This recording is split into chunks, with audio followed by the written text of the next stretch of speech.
আসসালামু আলাইকুম প্রিয় বন্ধুরা, সবাই কেমন আছেন? আশা করি সবাই অনেক ভালো আছেন। আমি আজকে কথা বলবো কুমিল্লার কৃতি সন্তান মুফতি আবদুল্লাহ তামিম ভাইয়ের সাথে।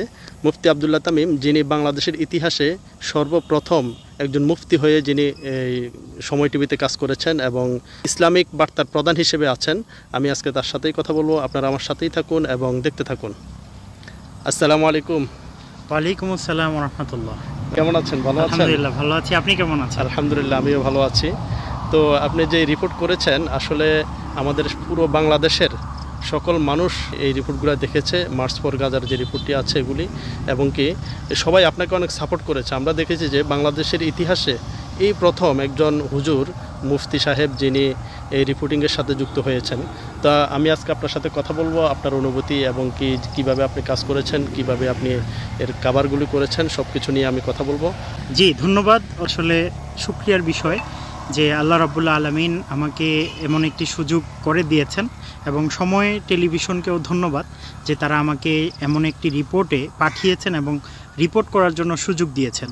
12 এপ্রিল সারা বাংলাদেশ থেকে মার্চ ফর গাজায় সরোয়ার্দী উদ্যানে, ঐতিহাসিক সরোয়ার্দী উদ্যানে এত বড় একটি সমাবেশ সংগঠিত হয়েছে, যেটা বাংলাদেশের ইতিহাসে অত্যন্ত বিরল, এবং সেই ফিলিস্তিনিদের পক্ষে মুসলমানদের ঐক্যবদ্ধতা বোঝানোর জন্য সেই মার্চ ফর গাজাটা ছিল একটি ঐতিহাসিক সমবেত হওয়া।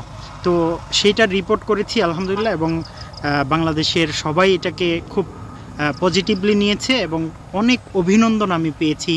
এবং বিশেষ করে কুমিল্লাবাসী যারা আমাকে দেখেন এবং আমার সাথে যুক্ত আছেন, যেহেতু আমি কুমিল্লার সন্তান, আজকে আমি কুমিল্লায় এসেছি, তো ফয়েজ ভাইয়ের সাথে দেখা হয়েছে।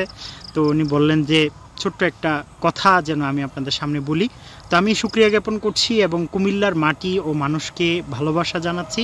তারা আমাকে অত্যন্ত আপন করে নিয়েছেন। শুধু কুমিল্লার না, বাংলাদেশের যারা ইসলামপ্রিয় মানুষ তারা মার্চ ফর গাজার সেই রিপোর্টিংয়ের পরে তারা আমাকে ভালোবেসেছেন এবং ভালোবাসা জানিয়েছেন।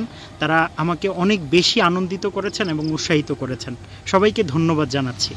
আমরা বাংলাদেশের ইতিহাসে, মানে বাংলাদেশে প্রথম দেখলাম যে একজন মুফতি সাহেব স্বনামধন্য একটা টিভি চ্যানেল সময় টিভিতে নিউজ কভার করছে। এই বিষয়ে আপনার কিছু মতামত চাই। জি অবশ্যই, এটা বাংলাদেশে প্রথম একজন আলেম রিপোর্টিং করেছে, এবং মেইন স্ট্রিম মিডিয়ায় এবং স্যাটেলাইট টিভি চ্যানেলে এই প্রথম কোনো আলেম রিপোর্টিংয়ের সুযোগ পেয়েছে।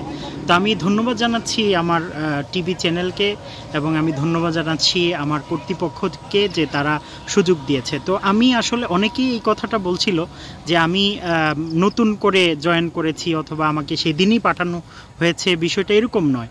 আমি গত বছর আলহামদুলিল্লাহ পবিত্র হজ কভারেজের জন্য সৌদি আরবে গিয়েছি, সেখানে ফুল সময় হজ পালন করেছি আলহামদুলিল্লাহ, এবং হজের সমস্ত রিপোর্ট আমি কভার করেছি।